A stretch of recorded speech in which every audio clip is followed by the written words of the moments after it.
वैभव नाईक आणि संजय शिरसाट यांच्यामध्ये शेरेबाजी पाहायला मिळाली आहे। विधानसभेच्या पायऱ्यांवर शिरसाट आणि नाईकांची ही शेरेबाजी रंगलेली होती। तर एकीकडे पायऱ्यांवर विरोधक आंदोलन करत होते आणि त्याच वेळेला दुसरीकडे जे सत्ताधारी आहेत ते पुढे चाललेले होते आणि त्याच वेळेला ही शेरेबाजी पाहायला मिळाली आहे। कोकणी माणसं हुशारच असतात असा टोला शिरसाट यांनी नाईकांना लगावला।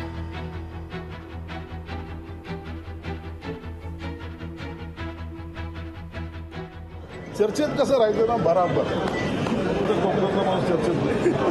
भास्कर जाधव चर्चेत, दीपक केसरकर चर्चेत, मंत्रिपदाचं काय झालं काय व्हायला मंत्रिपदाचं काय आम्ही आता समजत नाही। गरीब विचार कोकणातले माणूस काही बोलत नाही। मंत्रिपदाचं काय तुमच्या समोर हात जोडले कांठाळ्या बसून आम्ही ऐकतोय मंत्रिपदाचं अरे सोड आता आम्ही त्याची चिंता नाही करत। सोडला आता मंत्रिपदाचं सोडलं। इतके कोकणातले माणसं हुशार आहेत ना, चर्चेत कसं राहायचं ना बराबर।